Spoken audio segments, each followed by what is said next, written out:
តើអ្នកទាំងអស់គ្នាធ្លាប់ស្រមៃទេថាទាំងអេវ៉ាន់ភ្លៀងដកដៃផ្លេតក្នុងពេលមិនដល់5នាទី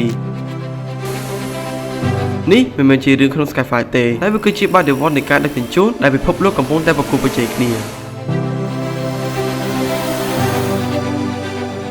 ជំនួសឲ្យការប្រើអ្នកដឹកជញ្ជូនដែលត្រូវហាក្តៅហាភ្លៀងក្រុមហ៊ុនយក្សកំពុងប្រើប្រាស់ Autonomous Drone និង Delivery Robot វាប្រើប្រាស់ប្រព័ន្ធ AI និង GPS កម្រិតខ្ពស់ដើម្បីកាត់ឧបសគ្គនិងស្វែងរកផ្ទះរបស់អ្នកយ៉ាងត្រឹមត្រូវបំផុតសូម្បីតែជ្រុងផ្ទះដែលអ្នកចង់លាក់ខ្លួនក៏វារកឃើញដែរលេងបារម្ភរឿងជួបអ្នកដឹកជញ្ជូនដែលមានចិត្តក្លាហានដូចជាមេតបឆាវឆាវដោយសារតែបច្ចេកវិទ្យាថ្មីមួយនេះអីវ៉ាន់របស់អ្នកនឹងត្រូវរក្សាទុកក្នុងប្រអប់ដែលមានសុវត្ថិភាពខ្ពស់រហូតដល់វាត្រូវបានស្កេនមុខរបស់អ្នកទៅវាព្រមបើកឲ្យចុះបងប្អូនវិញបើមានដ្រូនហោះមកដាក់អីវ៉ាន់ដល់មកបង្អួចបន្ទប់គេងតើបងប្អូនហ៊ានប្រើសេវាកម្មមួយនេះដែរឬទេខមមិនប្រាប់ខ្ញុំផងជាចុងក្រោយខ្ញុំសូមអរគុណអ្នកទាំងអស់គ្នាសម្រាប់ការទស្សនាវីដេអូមួយនេះកុំភ្លេចជួយ Like ជួយ Subscribe ជាមួយនឹងសញ្ញាកណ្ដឹងដើម្បីតាមដានព័ត៌មានពិភពលោកជាមួយនឹងខ្ញុំវីដេអូនេះដំណើរការបានទៅដោយ V Cafe ឈ្ងុយឆ្ងាញ់លើសពីកាហ្វេធម្មតាសម្រាប់អ្នកជំងឺទឹកនោមផ្អែមគឺអាចញ៉ាំបានជួយសម្រួលដល់សរសៃឈាមបេះដូងលើសជាតិខ្លាញ់ជាតិអាស៊ីតនាំចូលពីប្រទេសម៉ាឡេស៊ីដោយក្រុមហ៊ុន Voltan International ទំនាក់ទំនងលក់ដុំនិងរាយតាមរយៈ Facebook Page និង Telegram នៅខាងក្នុងវីដេអូ